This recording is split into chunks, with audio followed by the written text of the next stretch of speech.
There's a famous study that was done in the early 2000s that looked at the religious beliefs of young people in the United States.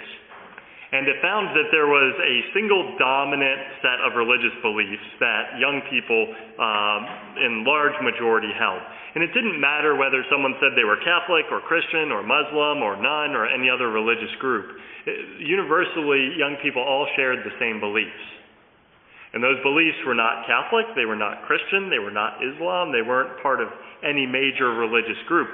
The belief that they held is that God exists, but that He's distant from the world, and He is not involved in our day-to-day lives.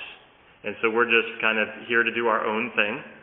And that we should be nice people and follow a generic set of rules that we can all agree are good for society.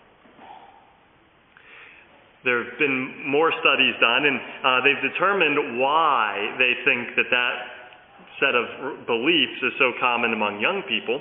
And they've determined that it's so common among young people because that's what everybody else in society believes too, the previous generations. And that's what a lot of different churches have been actually teaching, even though that's not necessarily what they would profess in terms of their beliefs. But today's feast day of the Ascension flies in the face of that belief system. Being a Christian is not about following a generic rule book. And it's not about being nice. To be Christian means that we recognize that Jesus Christ ascended body and soul into the glory of heaven, and that He is the supreme Lord of all creation, and that He sits at the right hand of His Father in heaven. And in our first reading in our gospel, He commissioned us to be His witnesses to the world. And so what it means to be a Christian is to be a witness to Jesus Christ. He is reigning in heaven, and He has sent us into the world with a mission. And so Christianity is about offering our lives to be witnesses to Jesus Christ, which means that the way that we live, the way that we view reality, the choices that we make, the intentions of our actions should be very different than the general society around us. We should be transformed by our relationship with Jesus Christ. And so what does it mean to be a witness to Jesus Christ? Well, the way that that's going to be lived out is going to be a little different for every person. But there's one foundational element that should permeate all of us. And that is that even though Jesus Christ ascended into heaven, He is intimately close to each and every one of us. He knows every thought that enters into our mind. He is attentive to those. He is fully aware and attentive to every intention of our heart. He knows us at every moment more perfectly than we could ever hope to know ourselves. And He desires to be in a relationship with us. And if we recognize that, we should desire to live a life that's pleasing to Him. There should be a fundamental commitment within us that we want to live in a way that is pleasing to Jesus Christ.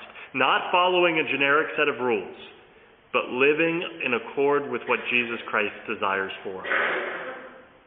And that should lead us to a life of prayer, where we seek to hear the voice of Jesus Christ and to learn what His will is for us.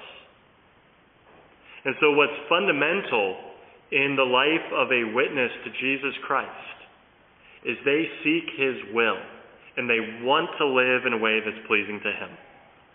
And so our moral life should be an act of love, where we embrace morality because it is what the Lord asks us to do.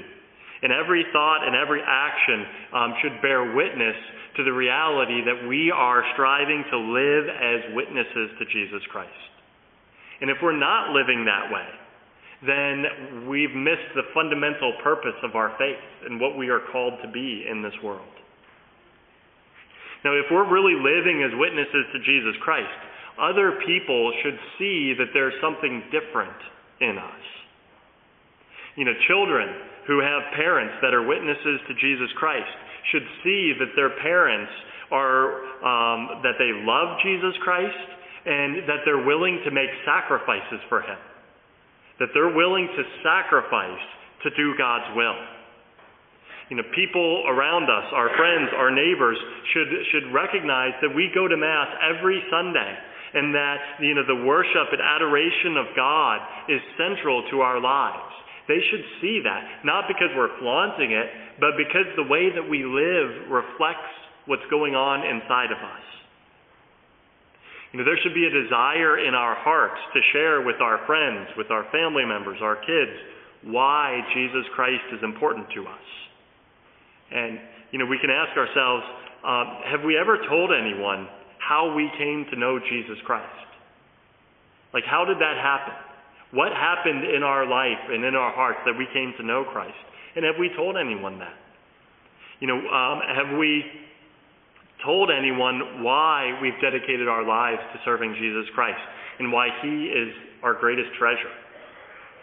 Have we ever told someone why the worship of God on Sunday is the high point of our week and our life? If we are living as witnesses to Jesus Christ, we will want to share that with others. And evangelization will naturally flow from living as a witness to Jesus Christ.